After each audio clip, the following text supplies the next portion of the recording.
And we're live. What's going on, folks? Lyle is Lyle is right here next to me in disguise. I know. Lyle is feeling a little bit under the weather. Everything's good. He doesn't have the big C word or any of that stuff. So he asked me and my little buddy James here to step in. And James wanted to talk about ice fishing since he's been out there doing his ice fishing every day, torturing his wife, making her wait for him by his side, out in the cold, taking all sorts of pictures of him. And furthering the Dockery legend. Why are you all dressed up like that, James? Because I'm still cold. You're not cold. I'm not cold. You're no, not but cold. You guys were talking about ice fishing gear and stuff like that, and what all I wear. Well, guess what? This is it. That's what a Missouri ice fisherman wears, right? Yes. There's a difference. And hey, take that off before you suffer. I'm going to have a heat stroke here on Panfish Nation, and not on my watch. Not on my watch. You think I can say hello to everybody while you're getting undressed? Go for it. All right, let's see who's in chat. What's up, everybody? Welcome to the show. We appreciate you. I see Avid Fisherman in the house. I'm pretty sure Betty's out there listening on the big screen. Betty, how you doing, sis? Brian B. Catfishing in the house. What's going on, Brian B? We have Carolina Catfish in the house. Yeah. We have Cat Life Outdoors. I think that's a new one. Catmandu Outdoors. What's going on? Buck Williams in the house. What's going on, Buck? Miss Chrissy Brown. How you doing, dear? There's Dan Thompson. How you doing, bud?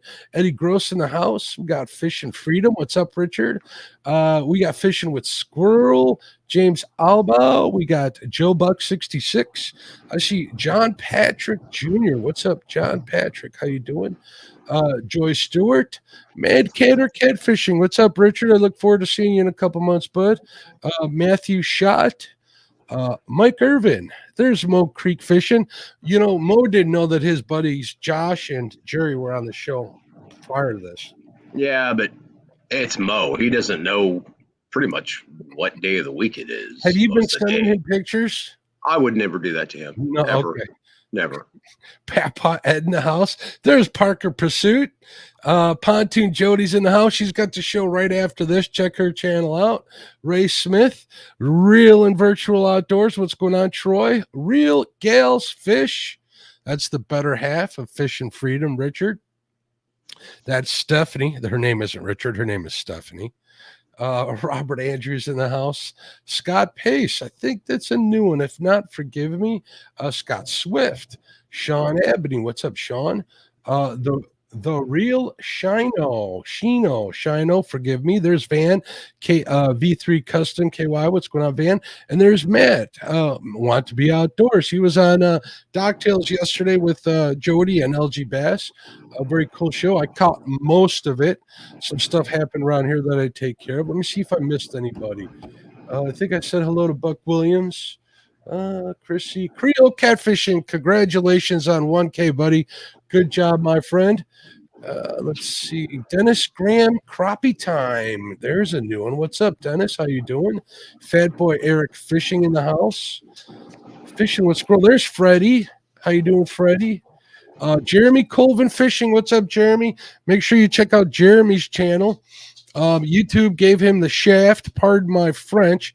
But they did. So check him out. Look at his videos. I'm sure you'll like it enough to subscribe and comment and all that good stuff. I think I saw Chad pop in here. What's going on, bro? Good job on the show. Good job on the tournament. Way to raise money for charity. Good job, bud. If you're wondering how much, you can find out how much and where it went on pretty much all of our YouTube group or our Facebook groups, whether it's Fields to Water. I know it was on Catfish Weekly, and I did know I put it on the Catfish and Crappie group as well. So there's a post about that up there.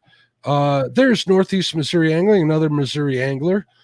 Let's see. Parker, I said hello. Ray Smith, what's up? If I'm saying hello to you twice, they're stacking in here just to Trophy Seekers Outdoors and Sunfish Assassin in the house. What's going on? And Miss Avie Evans, the better half of Lee Evans' house. Definitely. And they're all here to see you, James. No, so not even. I told James I was just going to say, okay, James, go, and then do one of these on him. Oh, so they're trying to get me to snap again. This is what they're trying to do. Oh, we're not. This is a no snap episode. Maybe. That's not, listen, that is Maybe. not what Lyle agreed to. He gave me a list of rules. He says if James can't behave himself, to just take him out. But I didn't think he meant off screen. He meant something totally different, which I don't know if I'm willing to go to prison for. You know, we do have that yoga pose that he was doing. I have that yoga picture. He's not on the show tonight. We could do her. I like my job here on Panfish Nation. So we're gonna keep from that. We're gonna keep that from happening, James. Anglerholics, Fishing and Outdoors Adventures. What's going on? And I think I got everybody, James. They keep piling in here. There's Big Bill's Veterans Catfishing. What's going on? See, look at this. I'm here for James Tungsten. Are you doing a tungsten giveaway, James? No. The tungstens ain't cheap, are they? No, they are not. And there's Brad Cuddell. What's going on, Brad? How you doing? He's saying hello to everybody. Look at the whole list. There you go. You know, I can understand that. Can I definitely understand. I know by the end of any single night, James, I'm all typed out saying hellos. Yes. I mean, I adore every single one of them. But my hands are old and crippled and carpal tunneled and all those old man things. So if I ever miss anybody, forgive me. All right, let's get on with the show. We want to talk ice fishing, gear, all that good stuff. I know we had Luke on last week. We talked some ice fishing before that even. Hey, there's Eric Massey, who's going to be on my show this week. Got to get that plug in. But we're going to continue the subject because what's the temperature like where you're at, James? When I got out on the water this morning, it was -2. That's cold. Not really, though. I mean, if you get bundled up like I was there, as long as the wind is not blowing, above 20 miles an hour, it's not really all that bad. When it gets down to about, and I was talking with Creo earlier, it gets down to -40 up here from time to time. And that's when you start thinking, okay, maybe we'll just stay home today. But for the most part, as long as I can get through that ice, I'm fishing. You're good. As long as you got a place to duck out to, whether it's a shanty or a car nearby. Like right here, I want to say hello to Michelle. How you doing, dear? There was a question here. Somebody, Fat Boy Eric's Fishing says, Mark, when are we going ice fishing again, buddy?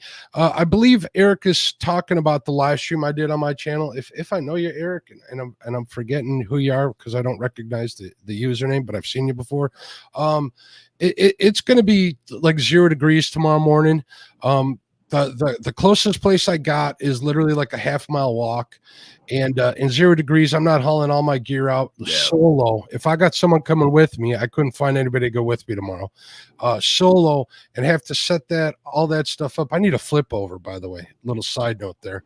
I would do it. I went and I checked. I did some scouting today, which James knows, and most people who are fishing maniacs, people who love to fish. D's in the house.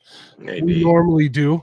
I couldn't find any place to be able to park my truck and get on some water that I felt would have some fish. I was given a couple of spots to check out by somebody, and they kind of fell through. So tomorrow's a no-go. Until I can find somebody to come with me, I'm not going to be out on that water solo, especially walking there far on the water. It's probably safe, but it's better to be safe than sorry, right, James? Yeah. Well, and like up here, the reason why I'm fishing off the docks and stuff like that up here is because we've had what I would consider bad ice.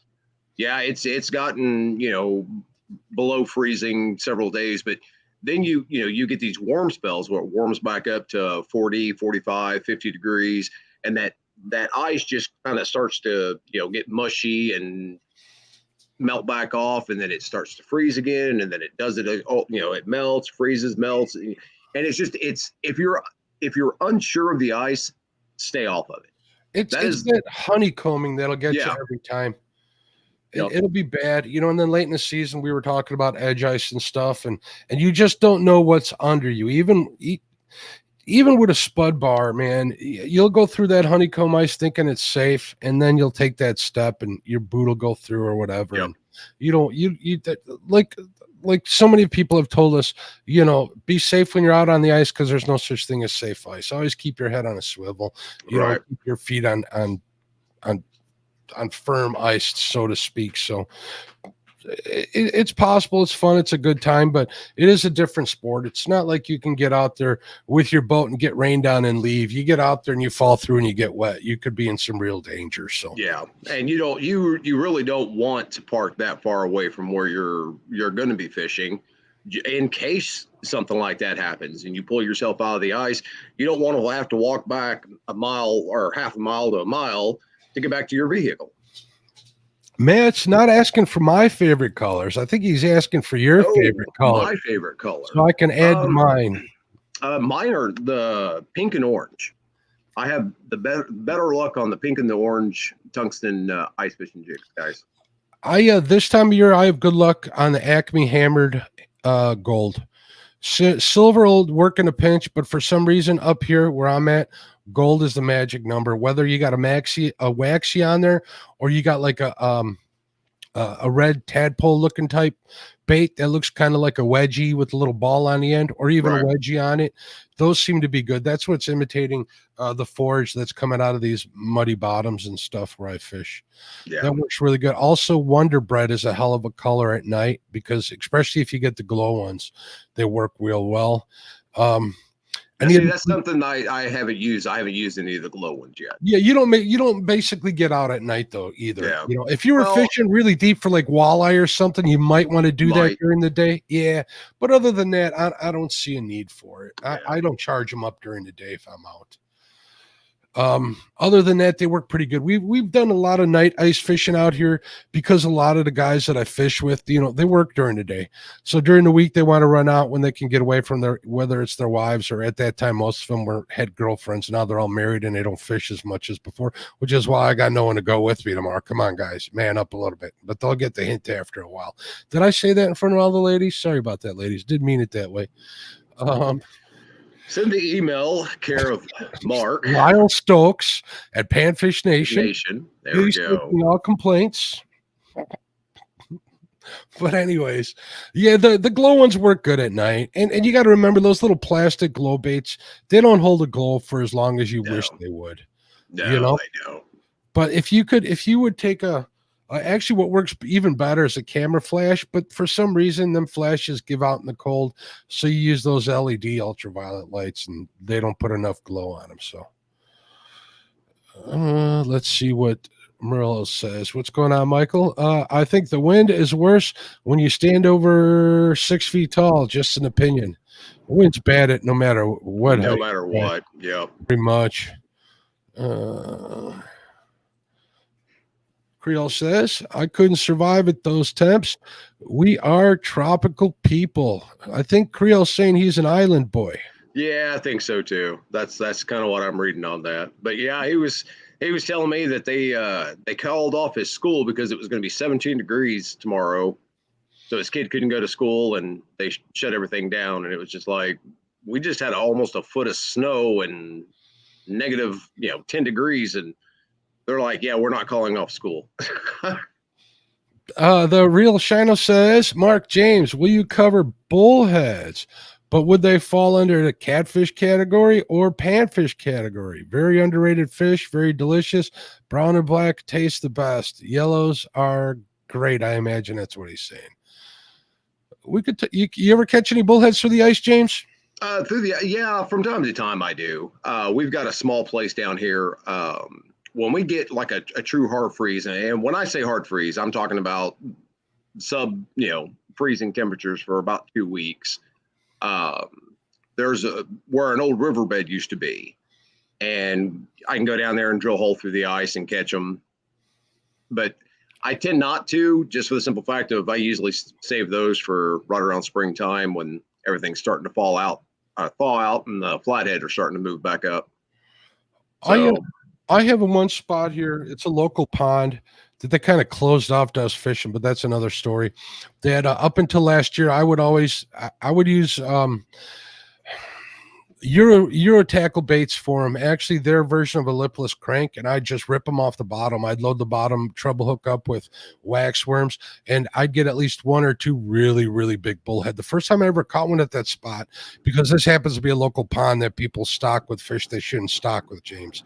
I thought somebody threw like a baby flathead or something in there. It was that big. The thing literally was like a pound and a half we weighted in it. It was huge, but well, up until this year, I kept catching them over there. So I'll catch them through the ice, but during the summer, I go back over there and I can't get on them. I don't know what it is.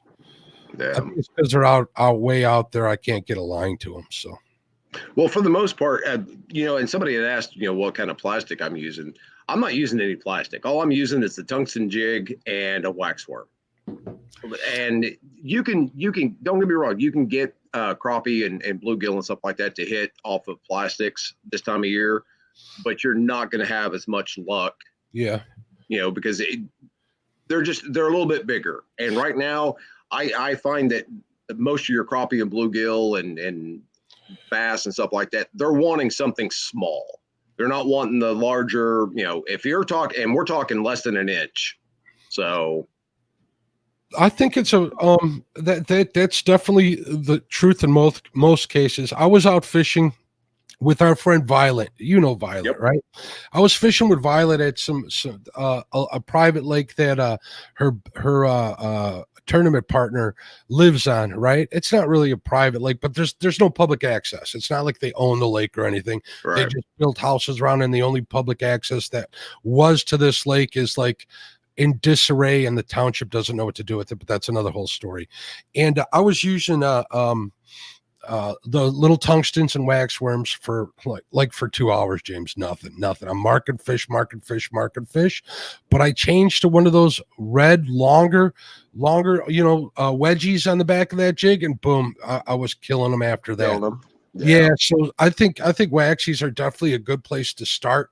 And if there are fish there, if you can see them, whether it's on your flasher or even a camera like I've been using this year, sometimes plastic might be your bet. I'm really starting to learn, and I don't know for sure that I think profile can play just as big a part in all of that. So yeah.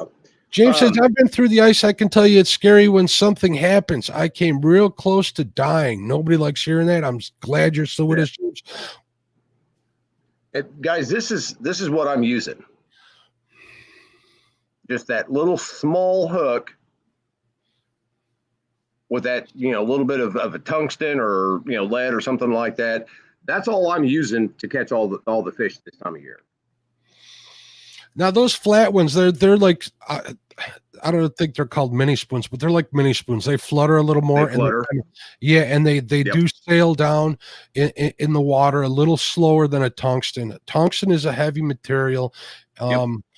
Your vertical jigging, the reason for using tungstens to get baits down as fast as you can back to the fish. So if you're on a hot bite, you want to peel them off the top of the school and work your way down, and tungsten's the way to do it. But if you got a finicky bite, those right there are my bait of choice. I got a bunch of those as well too. Well, and they used to make them little bitty small spoons, and you can't hardly find them anymore.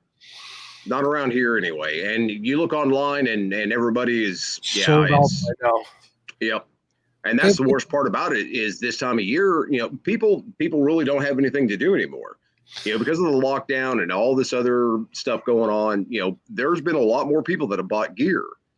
So if you could find the really small, I'm talking the really small Castmaster spoons, they'll work in a pinch. I'm a big fan of slender spoons. I don't know if you've ever heard of those. They're pretty much like a perch colored sheet metal spoon, so it's a little bit on the lighter side, right? Okay. They're good like walleye baits at night, definitely, and they'll work really good on crappie if you pinch off a minnow head and put it on there, or a gob of waxies. Trust me, it's easier to put one minnow head in there, right? Yeah, than it is in the cold putting 5 or 6 waxies on the bottom of it. Those work good in a punch, but those are hard to find this time of year. They're crazy hard to find. Some of your bait shops, if they prepare, they'll have them. And some of them will hold on to baits like that slender spoon. That's like that's like a go-to bait. So they may have some of those still in stock at your bait shops because it's something that never goes out of style. Well, the biggest problem that I've got around here as far as bait shop is this Walmart is closer than any bait shop.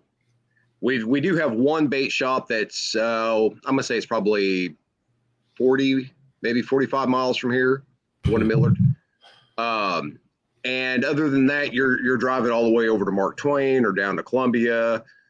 They've got one outside of Thomas Hill, somewhere along through there, but I don't know anything about it either. But it's just the gear, ice fishing gear. You would think, being this far up north and stuff like that, we would have a lot more, but you don't have them.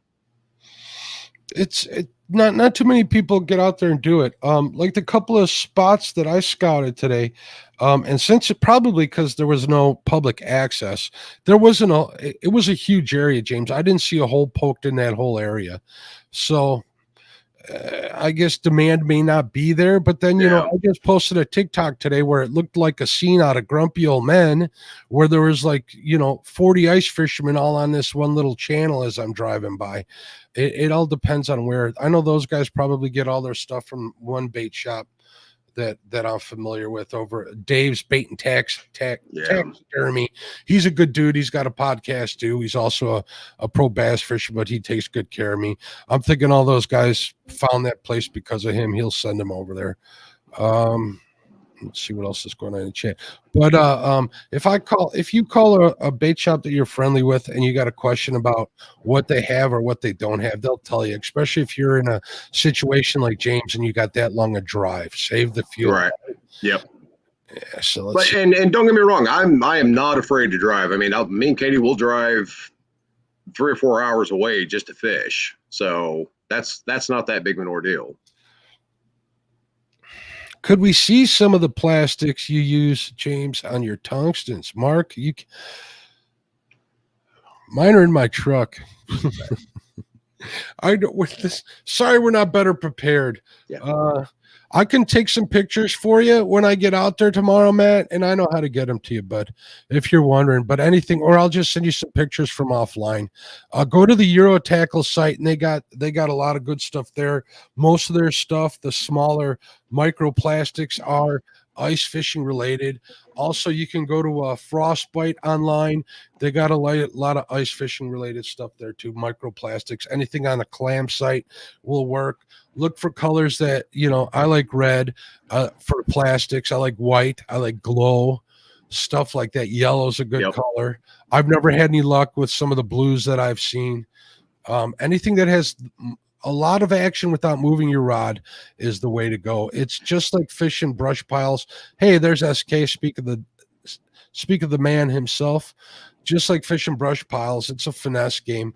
If you only have to move your rod tip and the wind blowing your lines enough to make that the little tentacles on those little tiny plastics move, you're in business for the most part. So.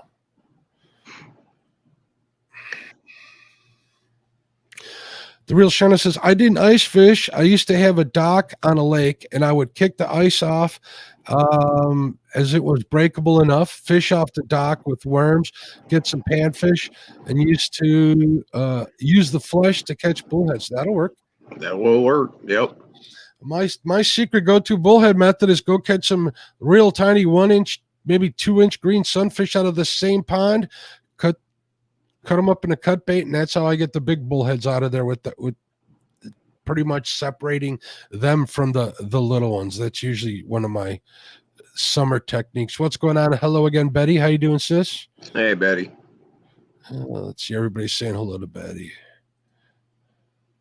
I would also love to see bullheads get covered as a whole, not just ice fishing one day, but not a lot of people like bullheads. Yeah, we can figure something out. Me and James will talk it over, whether it's on here or I'm sure Lyle might have some ideas too. Yeah.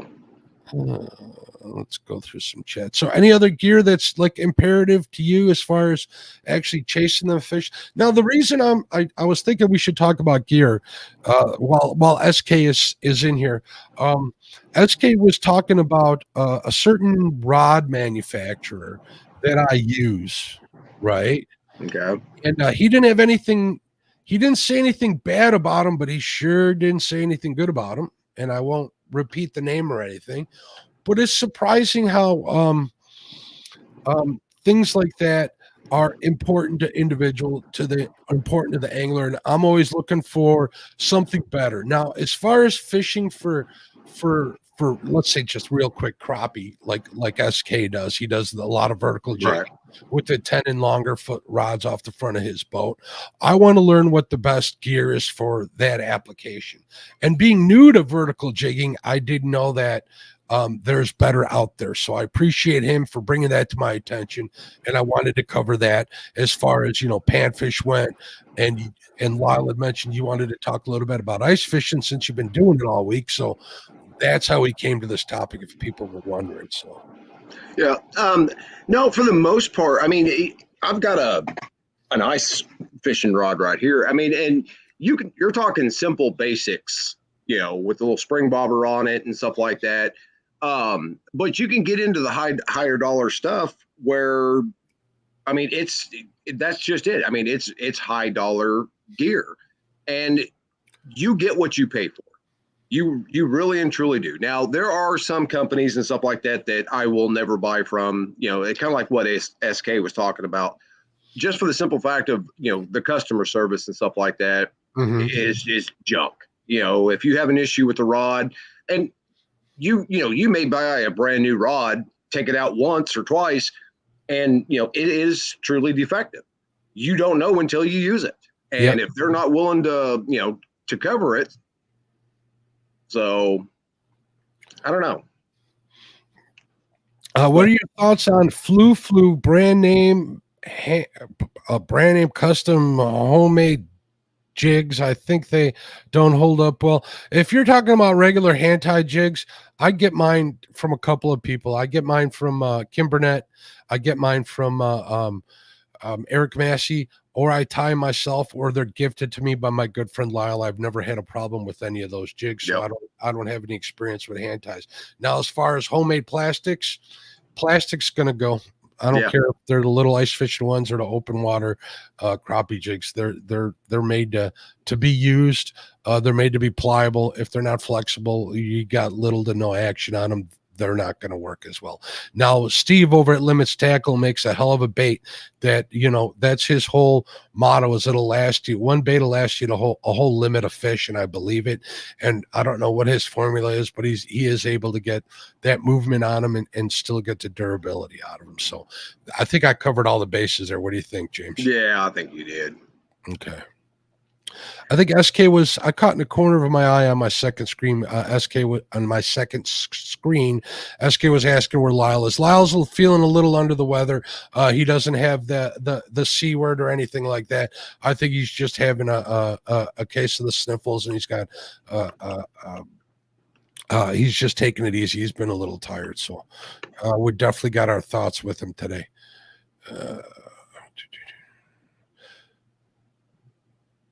I'm just going through the chats here, James. See if there's anything else that people are asking. Yeah, Real and Virtual Outdoor says 1/8-inch Castmaster. If you can usually find those in a 3-pack, right, James? If I'm not mistaken. I think you can. Yeah, like at Walmart and such. Walmart and stuff. Yeah, they'll work pretty good. And guys, if you can get your gear and stuff like that from mom and pop bait shop, buy it there. Spend a little bit of extra money. Buy it at the bait shop. Don't give it to Walmart. Betty says not here. Bait shop is 5 minutes. Walmart is a half hour. Yeah, I went to Betty's bait shop, and that's a pretty cool place. I don't blame her for stopping in there all the time. No. Everybody knows you by name, and they have the stuff we need. If I had one closer, I'd be there all the time too. The Real Shino says, never buy those 40 hook value pack bass hooks. A lot of them are bent. Pack of crud destroyed a lot of them. Plastic baits because of odd bends. Yeah, you'll get used to what you like and what you can trust and what you can't. Right, James? Oh yeah. And that's and most of the lures I use are Arky. Because I found that, the 1-inch tube jigs, they're hard to find. They really and truly are. And a lot of the fish I'm going after, I'll fish, even if it's tough, on a bite or something that day, I'll drop down to those smaller crappie jigs. And that's what usually, when I get the bite is when you go smaller. Question: is it true you have to hit several dock roofs with a spinner before they work correctly? Asking for a friend. Maybe. You make them work correctly right out of the box, don't you, James? Yes, I do. I thought so. Real and Because if they virtual. don't, then they get smacked up against the dock. Troy over at Real and Virtual Outdoors says 1/16-ounce slender spoon. I catch crappie and bluegill year round in Texas. Yeah, that's a heck of a bait. You can't go wrong with a slender spoon. Let's see what else we got in here, James. Oh, look at this. D's jumping on the Dockery hate wagon. Yeah.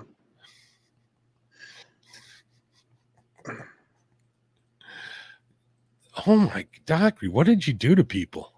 I have no idea. Does this have to do with your last appearance here? It might. We might have another one of them if people. We might end up with another one. I mean, just saying. I see Jersey River Rat has joined us. I see people saying hello to Kim. There's Kim Burnett. What's going on, Kim? How you doing, bud? Kim had some big news yesterday that he, I think he signed a commercial deal for his hand ties. So keep an eye out on his Facebook page. And he said he was going to announce that. He said he had to keep it under wraps, but we want to make sure we congratulate him on that. That's kind of a big deal. So that is kind of cool.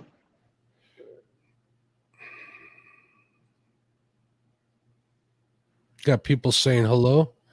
Hello. All right. There's a lot of people here saying. All right, now here's something I'd like to try. Pat Baez says 3 nights in a sleeper house on Little Bay de Knock. Walleye, perch, pike next week. That's awesome. I'm very jealous. Would you ever do something like that, James? Oh, I would, in a heartbeat. I know up north here you can rent one for a weekend. I'm not quite sure what the cost is, but you can get on some big walleye and a lot of whitefish. I've never caught a whitefish, but I hear they're delicious. But you got to eat them the same day, if I'm not mistaken. I have no idea. I know nothing about I don't think we've got whitefish here, and it's a Great Lakes fish. Yeah. So where I don't even see them. I got to go way up north, up in Lance's neck of the woods, up by Green Bay and such up there. Let's see. I saw, well, Freddie is going to take me down next year during the Panfish tournament. That's fine. You can try, Freddie. You can try. Oh, no. I just got lucky that day, guys. That was all that was. Reputation speaks a lot for a rod. I don't want to have to spend send a rod back, buy or get parts that have failed. I agree. I'd rather have them work the first time. There's always those exceptions, but if it happens twice, either you got really crap luck or the company's doing something wrong. Right. That's for everybody to make that decision. Up there it is. There's the comment right there. Yeah. Parker says he doesn't have a local bait shop. See, and we don't around here either. And we used to years ago, but unfortunately, there's a lot of people that don't support them because it's easier to run into, a big box store or order it offline. No, you see, James, I think they're trying to goat me into it. They're trying to goat you into it. Not going to happen. All right, Brad has a question. I guess we're going from ice fishing the spring crappie. What's your go-to spring crappie baits, James? My go-to would be probably about a 1/32, 1/16 ounce jig head with, a tube jig. And when I say a tube jig, to me, they've got more action in that tail, the way that they're split up, that it attracts the fish more than a solid body or something like that. So I'll usually put that underneath a float and float it in about probably 6 to 4 feet of water back up toward the shore. And if I notice that they're hitting, the 4 foot, then I'll go from 4 foot to 2 foot, and that way, it covers more. And you're just I'm constantly looking, for the depth of them, because I really don't use electronics. even when I'm ice fishing or any of that stuff, guys, I'm just, I've got one rod that I take out there, my bait, a bucket to sit on, and my ice auger, and that's it. Trial and error as far as Yep. spring crappie goes for me. I bank fish for spring crappie. At least I have up until this year. This year, I think I'm going to try and get the boat on a lake and get a little higher numbers. I can usually get my limit on there, but with a boat, I can have a few people on there and get 3 limits, which is I'm going to see if I can't pull it off this year. We're not going to keep anything under 10 is the plan. Yep. The lake has a minimum 9. 12 inches is a really big one for the place I plan on going. But in the spring, they like them flats a lot. They really do. They like the mud flats close to a feeder creek that I know of. And I can usually get to them from the bank with a weighted float. And I'll use like a Bobby Garland little swimmer. The reason why the float works, it's the spring up here. And this is the Windy City. If I'm fishing if I'm fishing into the wind, I'm fishing in the right place. And that wind will make that little bit of ripple on the water. And that's what gets that little tail on that. Is it just that little bit of an action? And it also, that moves it slower than you can, actually reel from time. It'll take me like a day to get kind of tuned in on what depth they're at and where the structure is moved over the winter, because you got new growth in the spring. There's a feeder creek where a lot of brush and stuff gets washed down, and once I can get keyed on that, it'll be a week of limits and then they're gone for the rest of the year. But that's what I do in the summer now. And for ice fishing for crappie, I don't have stellar luck. I'll get on 3, 4, 6, if I'm lucky, a 7 or 8 fish day. But that's just because I'm freezing to death, James, out there. Yeah. And the couple of spots that I am productive on, they're big basins, and I am doing better at night than I do during the day. I'm going to have to change that up a little bit after talking to Luke a little bit, maybe get closer to weed lines during the day, see if that pays off. But that's the plan, and that's what I was going to do tomorrow, but it ain't going to happen. I ain't going out in there myself in 10 degree weather. Yeah, I'm probably not going to fish tomorrow. I might wait till Saturday to go again, but no, I'm fishing anywhere from 10 to 20 feet. And sometimes a little shallower, sometimes a little bit, deeper and stuff like that. But it's slow. And what I'm talking about is slow is I'm talking about a slow, retrieval up. I'm talking about a slow drop. And we're talking, and you've heard us say it again, time and time again, a painful, slow retrieve, where you literally are concentrating on bringing that up as slow as you possibly can. It's frustrating sometimes. It is frustrating. It's like, oh my God, just bite. Just bite. But the older I get, the better I am at getting it, just, taking a breath or whatever. If it gets to be too much, and it really is nerve-wracking, you got to go that slow sometimes. Yeah. And when you're doing it pays off, it gets a little easier as time goes by. So here we got Creole trying to get you up to 500 subs. Stop it, Creole. Or I'm going to send more of this cold weather your way.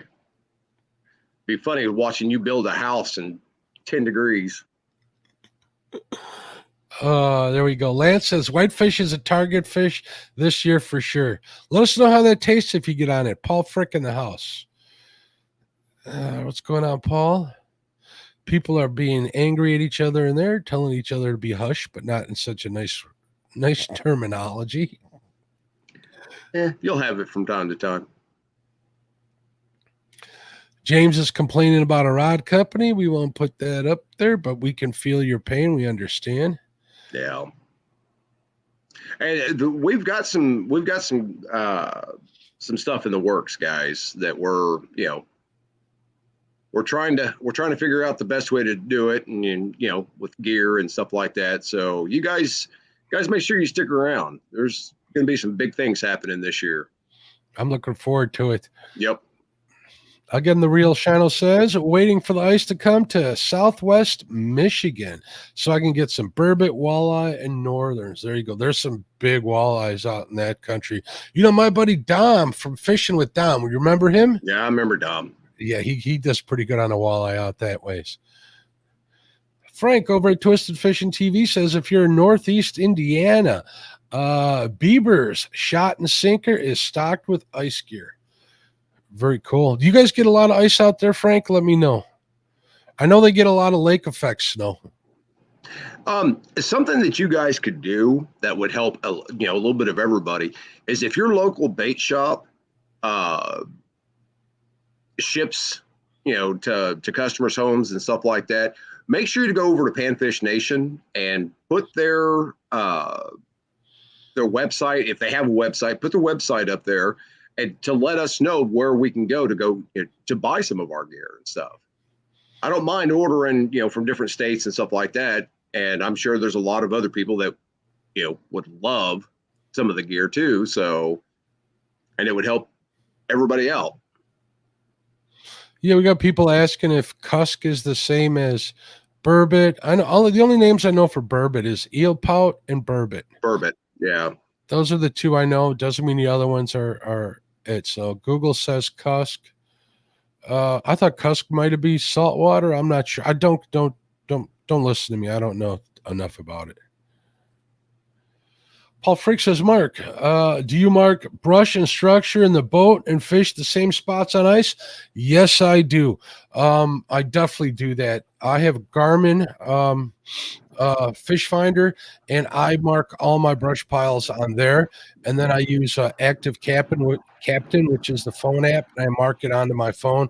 So it's a heck of a lot easier, and it saves you a lot of time when you go back over to look for them and when you're walking out there with a sled on the ice. So definitely, that's a great tip. And see, what I'll do is if I cast out and I get snagged up, I'm making a note of that to be okay. There's something there, and if I get snagged up again, more than likely it's a brush pile, and that's how I'm going to find places to ice fish. But unfortunately for right now, the ice is still bad enough up here that I've only got one place that I can ice fish locally without driving an hour and a half. So through ice and all that other good stuff. Good ice is hard to find, and sometimes it's access. It's like one or the other. I'm sure if I go way up north, I can get on a lot more places. But right now, I just have the time to do day trips and stuff. So Fields the Water says, I'm so excited, and I just can't hide it. Guys, next week on the Bait Shop, Chad's going to sing the Pointer Sisters for us. Chad, please put that away. No one wants to see it. we would rather you go back to hiding it, but. Frank says usually 6 to 10 feet by this time, but this year it's been warm, so we usually have ice or 6 to 10 inches by this time this year, but it's been warm. We usually have ice from mid-December to beginning of March. Yep, same here, Frank, pretty close to it. We'll sometimes have a warming and a second freeze in December, but usually around Christmas we're ice fishing. Yeah, see, we're usually not ice fishing until probably first week of January, and that's if we've had some hard freezes and stuff like that, and we just haven't had them. Don R says, Mark, burbot have 100 of names. I believe it. Let's see if we got anything else in chat. So all right, night, Betty. Good night, Betty. All right, I think I got caught up with chat, so that's good. So what else you want to talk about, James, as far as gear goes? Well, not necessarily gear, but don't you have a crappie tournament that you're going to be doing this year? I'm going to do a Size Matters crappie tournament. I'm waiting to figure out a date. It's definitely going to be in April sometime. I'm trying to decide whether it's going to be 9 inches or better or 10 inches or better. I still have to decide. I'm thinking I have March Madness going on in March. I'm working on the logistics for that, trying to get the dates nailed down, see how many contestants I can have in it. And then I'm going to need at least 2 weeks off after that, James, because those things will wear you out, especially a bracket tournament like that. It's a hell of a lot of work, but I think that'd be a good one. So, not that I'm trying to exclude anybody or whatever. I just want to see some big fish, James. Right. Yep. Nope. I totally get it. It's not like I'm trying to cheat or anything, because I'm going to be here at home calling it. I'm not going to partake in it. I don't think that it would be right for me to do so, even though I'd love to do it. But I'm gonna call a tournament from home and just write down where all you guys are fishing and make lists and destinations. But that's another story. We're gonna do that. I'm looking forward to that. That's gonna be a 1 day. And I was gonna ask everybody how long it needs to be, stuff like that. I'm trying to figure out. I don't know if we're looking at like a 3, 4, 5 hours. I think a 3-hour crappie tournament might be good. I don't know yet. Time of day yet to be determined, but that's what I'm kind of thinking about doing. Now, are you going to have a rule or anything that's going to handicap the Missouri boys again, or? Yeah, 10 inches, 9 inches, whatever it is. No, I'm not going to have any rule to Okay. handicap. Okay. Well, I mean, you know, Chad hates Missouri for whatever reason. You know, he really and truly does. And him making that Baldwin rule, he hates Missouri more than he does rolls. I know. I don't get it. I hope Miss Cindy heard that. Well, I don't, because it'd break her heart. This is true. He's just being mean. You're breaking Mom's heart, Chad. That's all right. She'll spank him at Mendota. Ooh. So yeah, that's the thoughts for that. Chad's also doing. Isn't he doing a bumping tournament? I forget what he named it. I don't remember. There's a couple of tournaments, and then there's talk about a bait shop versus the no script crew, something like that. There's going to be all sorts of fun and stuff. So it's going to be Chad against the bait or the no scripted crew. Well, Freddie is part of that whole deal. Well, yeah, I know, but I've only seen Freddie catch like 2 fish since he's come onto the scene. So I didn't know. Whatever. Chad must think so, Morello. Chad must really think so. Bumping for biggins. That's what Chad's calling. That's what it was. That's what he's calling. I've never gone bumping, but I'll look forward to checking that out. Hopefully we'll get to do that this year. I have so many different things I want to actually fish for, or fishing techniques and chase and all that stuff. So right now we're going to try and get on the ice pretty soon. I got an invite to go someplace, hopefully this weekend, but the guy that gave me the invite's kind of a wuss. Doesn't like it to be too cold. He's like, oh, if it's over 30, we'll go. If not, we won't. I don't understand it. No, I was out there for 3 hours today. It went from -2 to 12. So, and I would have stayed longer, but yeah, anyway. Scott has a question if it's going to be bank or boat. Scott, I'm guessing you're wondering about the Size Matters crappie tournament. I don't care, bank or boat. Yeah. Don't matter to me, but I don't want to hear anybody crying that, the boat guys won a bunch. I've seen guys slam off the bank. Like Ketchum, that's always in on, or was in on SK's, some of SK's live chats. I know that guy's a slayer off the bank. I don't think he sets foot on a boat but a few times a year, if I'm not mistaken. So, Scott, if you want to fish from the bank or the boat, that's up to you. I don't care if you use live scope. I don't care what you do, as long as they're, over the minimum size limit, which I need to decide. As far as like handicapping somebody, I saw somebody mention that in there. I haven't given that much thought to it. I don't want to be the one responsible for thinking up a handicap and having, people like the state of Missouri hating me like our brother Chad has right now. That's bad. You don't want that, Mark. So we're just going to do something like that. So, but there'll be some big guns out there, I'll tell you folks. So if you want to step up and have a good time, I mean, have at it. LG Bass says, Mark, the most important piece of ice fishing gear is my phone. That way I can sit on my couch and watch you fish. Kind of like I do when he's out on the dock when it's raining in the middle of the night all night. Crappie Day Fish On. Why does that name sound like it might be in one of these crappie tournaments? It may be. Chad is jealous of Missouri. I guess I could. I guess I would be too if I was from Ohio. Chad's not from Ohio? We can say he's from Ohio. That'll really get him mad. Okay, then. All right, then that's what it is. From now on, everybody, Chad is from Ohio. Chad's finally from the right side. He hates Missouri. Chad has a comment there that we won't highlight. And he's allergic to cinnamon. So, Cindy, he can't have any more of that. That's right. SK says that Ketchen's coming back. Cool. That guy's a wealth of knowledge. He's big time.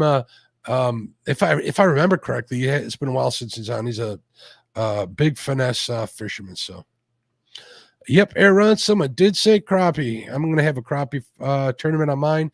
It's going to have some a size limit to it.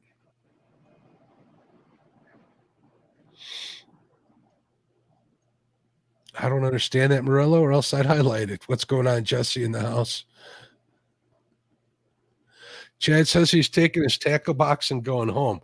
I think he's taking a beating in chat. Did you see any of that? I saw some of it. I'm kind of chuckling on the inside. No, but for the most part, guys, if you're going to get out and fish during the winter months, just be safe. I mean, if you get cold, go home. If you can't feel your fingers anymore, that's time to go. Yeah, actually, it'd be good to leave right before you can't feel your fingers anymore.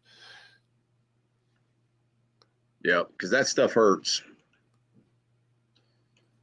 Frank says, I'm just waiting for y'all to come check out my 101 Lakes Country.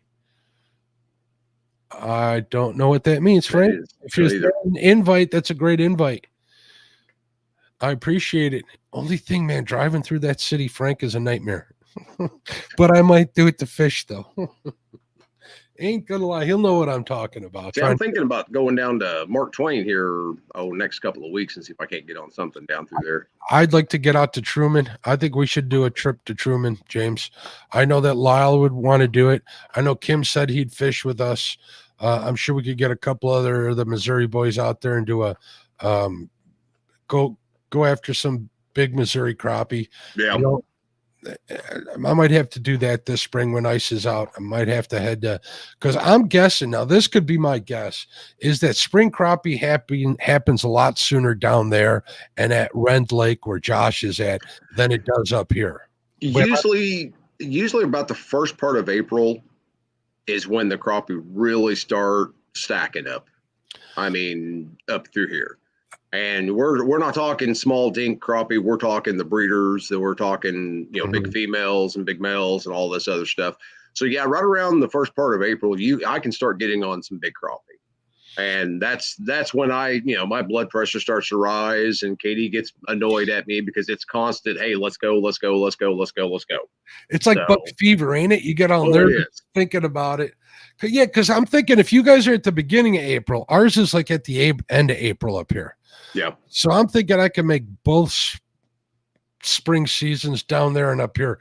I got to work this out. I got to figure out crappie tour 2022.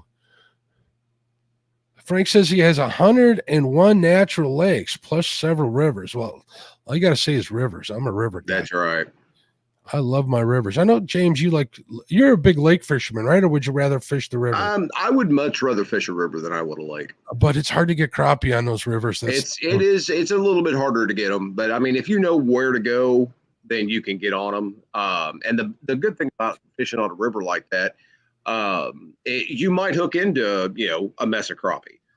And right in the middle of your mess of crappie, you may hook into a channel cat or a blue or a flathead, or a drum, Katie, or some walleye or white bass or hybrids or something like that. You just never know that, and that's the best part about fishing on the river. You just really truly never know what you're going to get. I didn't even know we had white bass in our river until I caught one day, and that was a while ago. I just hey, we have these up here, kind of cool. The real Shana says, do you guys catch and release or do you guys eat fish? The answer is, at least for me, is yes. Yes. That's what I'm going to say to that answer too, is yes. Responsible harvest, my friend. Yep. Use it. I hate cleaning fish, so it's probably a little more than responsible harvest. But we always remember. Let's make this clear. Mark doesn't hate cleaning fish. He hates cleaning both sides of the fish, guys. This is true. So even Katie laughed. I heard her. She was chuckling. So you can't be mad at me. Katie laughed. I'm off the hook. That's the way that works. Michael Morello, Family Fishing, says, James, do you have any crappie spots on the Mississippi near your catfish spots? Yep. Yeah. Up there around Canton, during the springtime, you can usually get into pretty decent mess of crappie moving through there. So You want to watch a YouTuber that slays big Mississippi River crappies? Stu over at Total Angling Experience. If you're watching them catch big crappie, it's usually on the backwaters of the Mississippi. Yep. I'm not going to. He won't tell you, and I'm not going to tell you what part of the Mississippi it's on, but he gets on some big uns. Yeah, big uns. See, I'm looking forward to the bluegill this year more than anything. I found a new place, and I'm going to be hitting them pretty hard.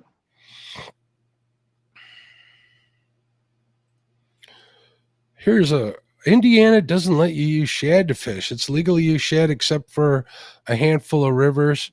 For my reading the law, that's interesting. I would definitely have to read up. I've never used shad. I fished the Tippecanoe River in Indiana a lot, but that was before I started chasing catfish as hardcore as I do now. I was a young lad.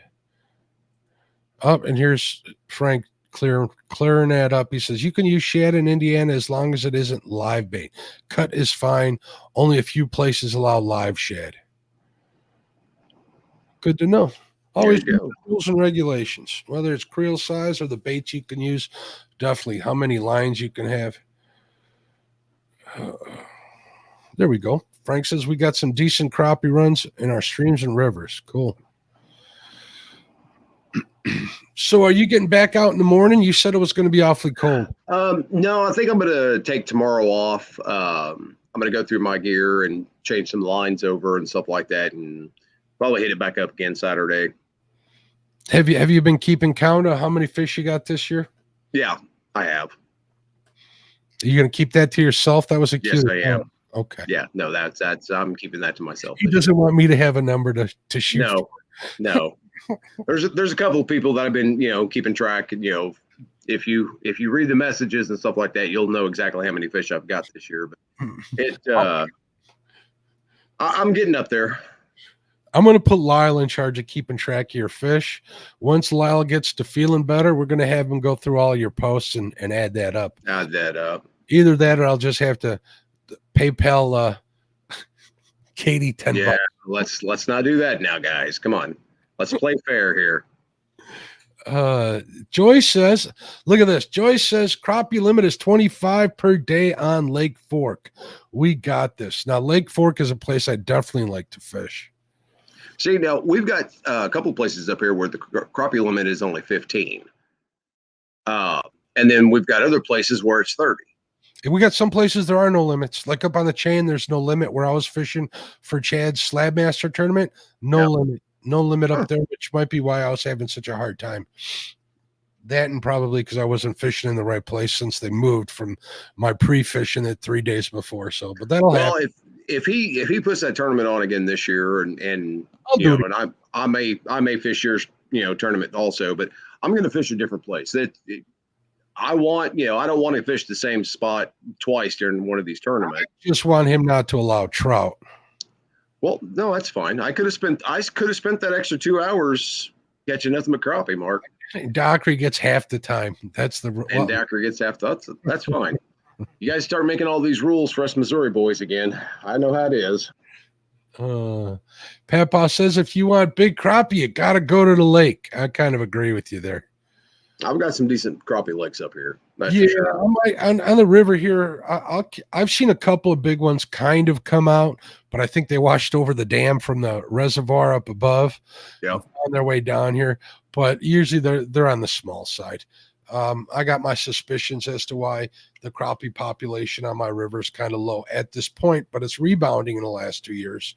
But there's a big construction project, but that's here or there. Well, see, a lot of the problem that we run into around here is either one place gets fished way too much, or it doesn't get fished hardly at all. And that's where we're going through and we're aging a lot of these crappie to find out exactly if they're overpopulated, if they're growing right. That's right.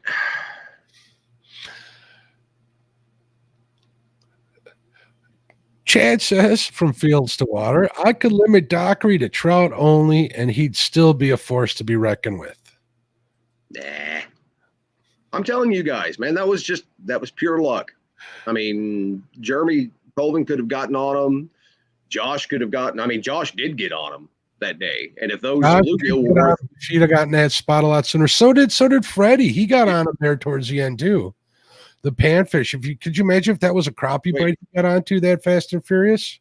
Freddie caught fish that day? Freddie caught a bunch of fish. Oh, I guess I don't remember that.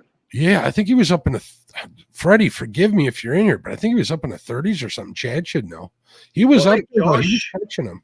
Josh had 106 bluegill. Josh had a bunch. He came in second, and Freddie was he had 106 bluegill or 106 fish altogether, and I had 108. So I mean, Josh was right there with me. It's that point system that'll get you. But yeah. Freddie did pretty. I think Freddie ended up in third. I could be wrong. If you're having fallen asleep on the couch with a Reese's peanut butter cup in your hand, let us know in the chat. Hey, you want me to show something to Chad? Hold on, Chad. Yeah. Look at this, buddy. Oh. I sent those out in a care package to one of the people. Look at that. Freddie says he got 34 in 2 hours. I thought it took him a while to find him. He like traveled. It was like watching some ocean voyage movie back in the day, like pirates going across the ocean. That was Freddie going across that whole lake in his little boat. And then once he got to the spot, he got on him. He did really well. I guess I just don't remember him ever catching a fish that day. Oh, well, it happens. Frank says, I spread my fishing out. I know I can personally do damage. Even bait fish. I try not to hit the same holes more than twice a year. I understand. Yep. I understand. I do the same thing. You know what? I want to try catching this year a little more of those white bass. I want to try using them for bait for flatheads. We'll see how they do. I've a couple of local younger guides swear by them. Yeah. So I might get on them a little bit, and they're telling me to use mini cranks to get them. And they say once you get on them, you'll get enough for a day of fishing without hesitation. So, well, Freddie's mad about something. Who knows? I could teleport to Mark's house. I want Reese's a knockoff McRib for dinner.